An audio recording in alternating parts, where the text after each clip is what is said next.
Tudo bem, pessoal? No vídeo de hoje vamos conversar um pouquinho sobre a estreia de The Eras Tour, esse filme-concerto da Taylor Swift que realmente marca história no cinema no mês de outubro. Vou falar agora sobre a estreia nos Estados Unidos e Canadá com números impressionantes, entre 95 e 97 milhões de dólares. O número definitivo sai nessa segunda-feira e assim que tiver atualização eu coloco aqui no comentário fixado também na descrição desse vídeo.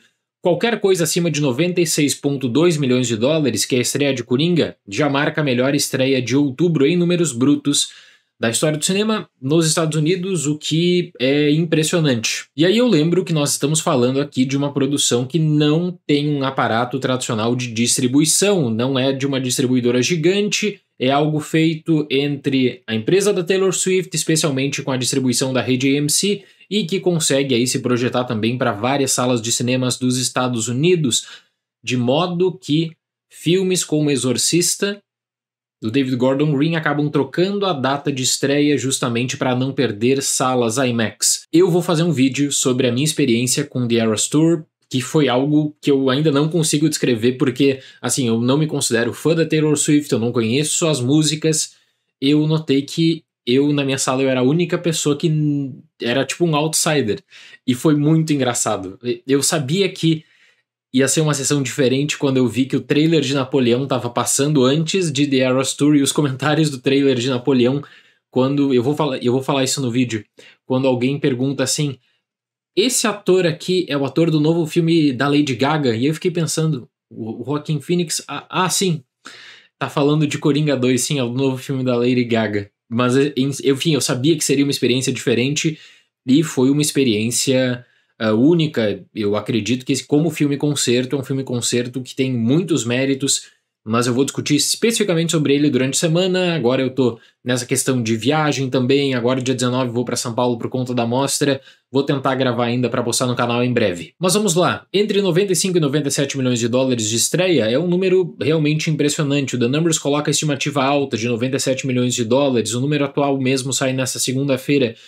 Segundo a matéria da Deadline, os estúdios rivais colocam hoje o número como 94,3 milhões de estimativa, o que daria a segunda maior estreia do mês de outubro. Por que esse filme foi tão importante como filme-concerto?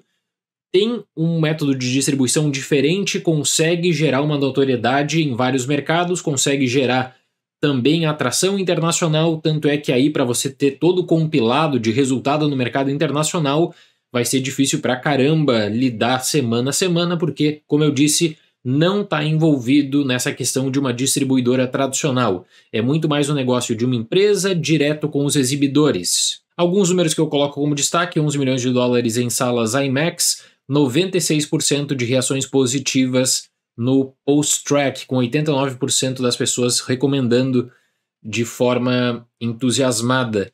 Além disso, 53% das pessoas que assistiram na estreia esse filme nos Estados Unidos falaram que pretendem assistir novamente nos cinemas.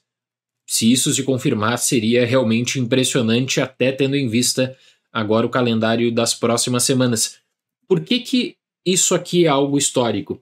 Porque nós estamos falando não só de um outro modelo de distribuição, mas nós estamos falando de um mês de outubro, que é um mês que acabou passando por muitas mudanças na janela. Nós estamos vivendo um período de greve, e depois da alta do período Barbenheimer no mês de julho, que fica também uma porção de agosto com resultados bem positivos, o mês de setembro não consegue gerar tanto entusiasmo com os lançamentos, e o mês de outubro também não começa tão bem. Então, essa estreia de The Eras Tour como filme-concerto nos cinemas é realmente impactante, e agora também para outros mercados, né? O Brasil vai receber no mês de novembro. Segundo The New York Times, é uma produção que custa 15 milhões de dólares para ser feito, que eu considero que é um número impressionante pelo que é avançado também. Obviamente, quando você tem a reação do público, e eu me senti um estranho no ninho ali, quando eu fui assistir esse filme, a reação do público é extremamente positiva.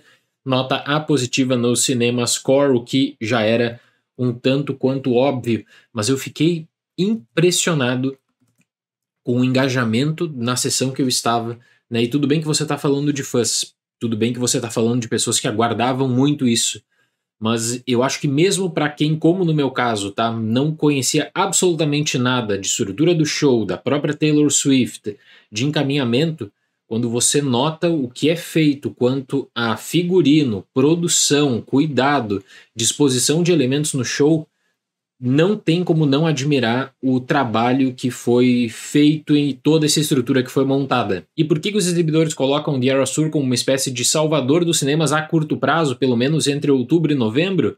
Porque era uma janela que seria uma janela extremamente fraca, até quando você tem o lançamento de Duna Parte 2, voltado para março de 2024, também por conta da crise agora envolvendo a greve dos atores. Eu fiz uma atualização na live de sábado, em que eu mencionei sobre isso, né? Nós passamos agora pelo pior momento da greve dos atores, em que as negociações estão paralisadas. Então a indústria está com muitos atrasos e isso está afetando já de maneira bem importante a grade de distribuição. Questão suplementar a partir desse grande sucesso.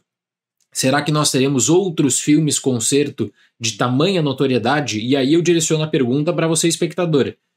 Quantas celebridades da música hoje têm condições de fazer um resultado semelhante quanto a engajamento de fãs, trabalho nas redes sociais, sem ter acordo com uma major do mercado? Não tem uma Universal envolvida, não tem uma Sony, uma Disney na produção, não é um conteúdo voltado e pensado para serviço de streaming. Quantas celebridades da música conseguiriam ter esse engajamento que a Taylor Swift provou que conseguiu aqui no mercado doméstico dos Estados Unidos, e aqui o número é Estados Unidos e Canadá, mas além disso, com a expansão internacional, confesso que não são muitas. Eu não consigo pensar em muitos nomes, e aí as pessoas elas podem se questionar também, será que nós teremos uma nova onda de interesse e resgate em filmes concerto? Olha, o filme concerto não é uma novidade. Você tem diferentes trabalhos sobre lançamentos de filme concerto, seja direcionado hoje em dia para streaming, ou para uma estreia especial num fim de semana, por exemplo, em que você concentra o público em um número limitado de sessões.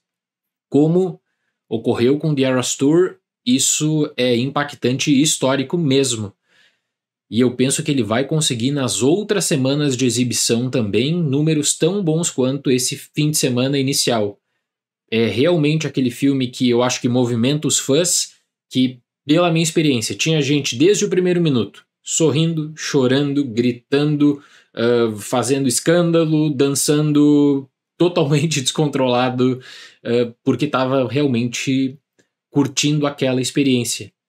E isso me marcou bastante. Foi uma experiência única que eu tive na sala de cinema assistindo The Eras Tour, e eu, como eu disse, não tenho muito conhecimento de Taylor Swift. Eu estava muito mais ali para ver, né, o filme-evento do mês de outubro quanto à repercussão, e eu saí do cinema muito impressionado. 3 horas de duração que eu confesso que eu não senti, e eu imagino que para o fã mesmo da Taylor Swift as 3 horas de duração vão passar bem rápido também. Então, o grande lançamento do mês de outubro, pelo menos quanto à repercussão no mercado, e para os exibidores uma espécie de salvador nesse período de greve, de atrasos, de adiamentos. Certo, pessoal? Muito obrigado pela atenção, até o próximo vídeo e tchau!